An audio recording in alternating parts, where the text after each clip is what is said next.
Hi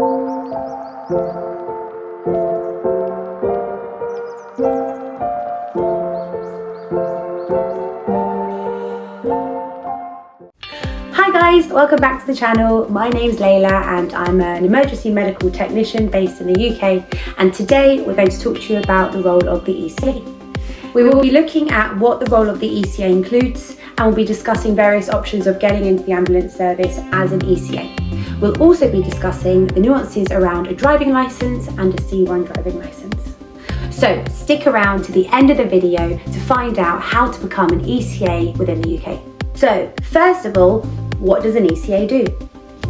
Well, they are a vital support to the ambulance service. They assist technicians and paramedics on board emergency ambulances. They attend all types of emergency calls and they assist in the delivery of emergency treatment. This can include providing CPR, assisting with the control of severe bleeding and assisting with delivering a baby. It can also include providing support for those who are not in a life-threatening situation, such as providing support for those in a vulnerable situation or supporting those with minor ailments. You'll also be required to drive on blue lights to emergency calls and sometimes transport critical patients to hospital. So how do you go about becoming an ECA? What qualifications do you need and what options are there available for training?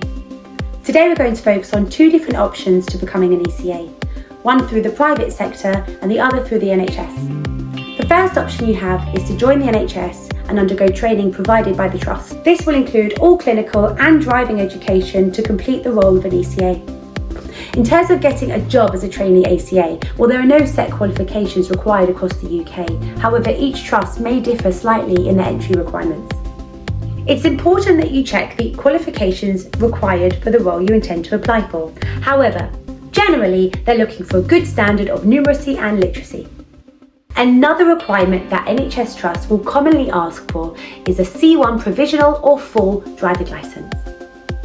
Some NHS trusts will support you through obtaining your C1, however, others will require you to have it at the time of application.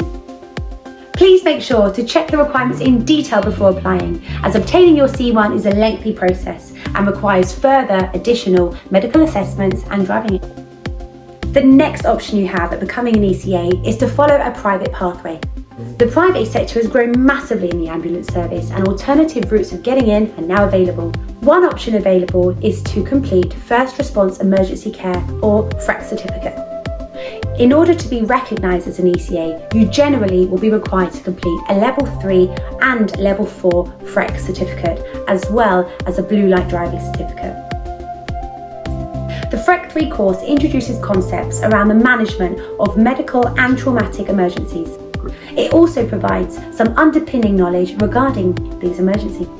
This course has no prior entry requirements and can generally be completed within 5 days. The cost varies massively, ranging normally from £300 to £500. Following the FREC 3 course, FREC 4 can be completed. FREC 4 builds on concepts taught in FREC 3 and teaches skills specific to working on the ambulance and assisting the paramedic. Again, this is a week-long course and will generally cost in excess of £500. It's important to note you must complete your FREC 3 before undertaking your FREC 4 qualification. Following completion of these courses, a lot of employers will deem you clinically qualified to work as an ECA. However, you will still need to complete your blue light driving qualification. The Certificate in Emergency Response Ambulance Driving, or CRAD, is the current blue light driving qualification required in the UK. The course is 4 weeks long and combines theoretical knowledge and practical driving training to get you up to standard. Now, this course is very costly and will often put you back around £3,000. However, much like the NHS, some companies may provide complete support from civilian all the way through to ECA. That's including your FREC certificates and your blue light driving. The final note on the private sector is that many companies providing frontline services utilise ambulances that do not require a C1 licence. Therefore, you can start your career through this route without the need for a C1. So, there you have it. We've talked about what an ECA is and how you can take steps in entering the ambulance service and becoming an ECA this year. We hope you've enjoyed this video. Please like, subscribe and comment for more videos like this.